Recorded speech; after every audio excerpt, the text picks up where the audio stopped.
اسی لیے دعا کی جاتی ہے کہ اللہ جب تک تو ہمیں زندہ رکھ اسلام پہ رکھنا. نہیں، اس کے بعد بھی کہی جاتی ہے کیا؟ اے اللہ جب تک تو ہمیں زندہ رکھ اسلام پہ رکھنا، اور جب ہمارا خاتمہ ہو. اس حدیث کو دیکھیے، ایک صحابی احد کے میدان میں لڑ رہے ہیں، سب سے پہلے تیر انہوں نے کافر پہ چلایا، سب سے زیادہ بہادری اسی نے دکھائی. لیکن ایک صحابی نے اللہ کے نبی سے کہا، اللہ کے رسول ماشاء اللہ دیکھو کتنا اچھی طریقے سے لڑ رہے ہیں، سب سے پہلے تیر انہوں نے چلوایا، سب سے پہلے کافر پر حملہ اسی نے کیا، ماشاء اللہ دیکھیے کتنا خوب لڑ رہے ہیں. اللہ کے نبی نے فرمایا، ہاں لڑ تو رہے ہیں لیکن ہے تو وہ جہنمی. بخاری شریف کی حدیث کے صفحے پر دیکھیے آپ کس کے بارے میں کہہ رہے ہیں؟ صحابی کے بارے میں. کس کے بارے میں کہہ رہے ہیں؟ جو لڑ رہا ہے اس کے بارے میں. میدان جنگ میں یہ صحابی کہتے ہیں میرا دماغ چونک گیا. جو آدمی جہاد کر رہا ہو، جو آدمی تیر چلا رہا ہو، جو آدمی تلوار چلا رہا ہو، جو آدمی کافروں میں گھس کے لڑ رہا ہو، اور اس کو اللہ کے نبی کہہ رہے ہیں یہ تو ہے جہنمی. وہ کہتے ہیں کہ مجھے فکر ہوئی کس طرح چل کے دیکھیں کہ یہ آدمی کیسے جہنمی ہے. دیکھیں تو وہ چپکی چپکی اس کو دیکھنے لگے. وہ آدمی لڑتے لڑتے کئی لوگوں کو مارتا ہے، لیکن اس کے بھی زخم ہو جاتے ہیں. تیر اس کو بھی لگا، تلوار اس کو بھی لگی، یہ بھی زخموں سے چور ہو کے گر پڑا ایک جگہ. اور اتنے زخم ہو گئے، اتنی جگہ اس پر تلواریں ماری گئیں کہ یہ تڑپنے لگے صحابی. جب انہوں نے دیکھا کہ طلب برداشت سے باہر ہے، تکلیف برداشت نہیں کر سکے.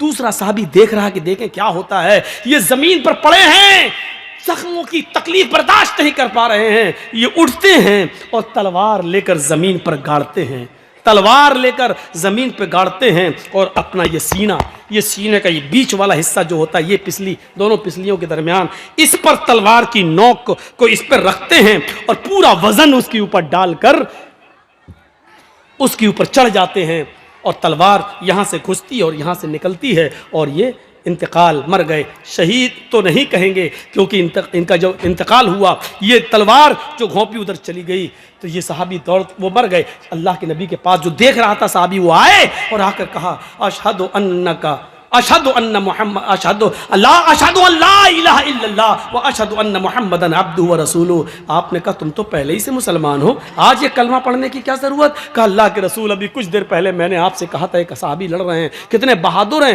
آپ نے کہا ہاں ہے تو وہ جہنمی، آج میں نے اپنی آنکھوں سے دیکھا. آپ نے کہا کیا ہوا اس کا؟ کہا اللہ کے رسول بڑی بہادری سے لڑا، لیکن آخری وقت صبر نہیں کر سکا، تکلیفیں برداشت نہیں کر سکا، اس نے اپنی موت میں جلدی کر لی. اس نے تلوار زمین پہ گاڑ کے اپنا سینہ زمین پہ رکھ کے اس پہ بوجھ وزن رکھ دیا اور انتقال ہو گیا ان کا.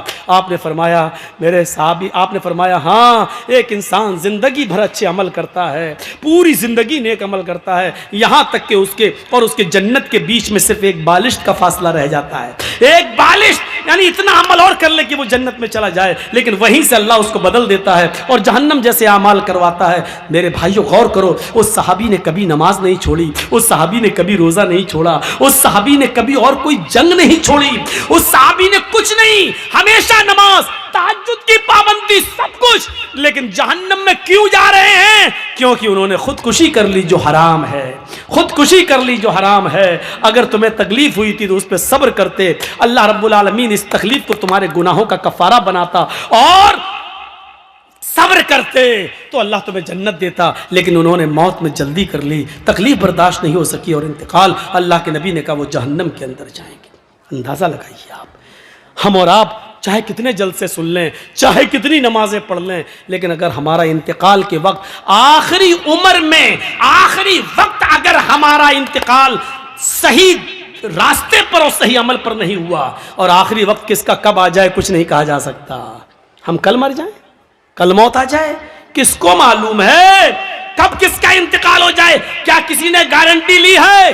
حضرت عبداللہ ابن عمر فرماتے ہیں کہ اللہ کے نبی نے میرا کاندھا پکڑا، یہ کاندھا، اخذ بمنکبی فقال یا عبداللہ کن فی الدنیا کانک غریب او عابر سبیل اذا امسیت فلا تنتظر فلا تنتظر الصباح واذا اصبحت فلا تنتظر المساء۔ اے عبداللہ اس دنیا میں مسافر کی طرح رہو، جب بستر پہ سونے جاؤ، جب رات میں بستر پہ سونے جاؤ تو صبح یہ مت سوچنا کہ ہم زندہ اٹھیں گے، اور جب صبح اٹھو تو یہ مت سوچنا کہ شام کو تم زندہ رہو گے اور شام کا انتظار کرو، پتہ نہیں صبح یا شام تک تم مردوں میں لکھ کے جاؤ یا زندوں میں لکھ کے جاؤ، کیا معلوم جب شام ہو جائے تو صبح کا انتظار مت کرنا، پتہ نہیں صبح تم مردوں میں لکھے جاؤ یا زندوں میں، جب صبح ہو جائے تو شام کا انتظار مت کرنا، پتہ نہیں شام تک تم مردوں میں لکھے جاؤ یا زندوں میں لکھے جاؤ، کبھی ایسا مت کرنا،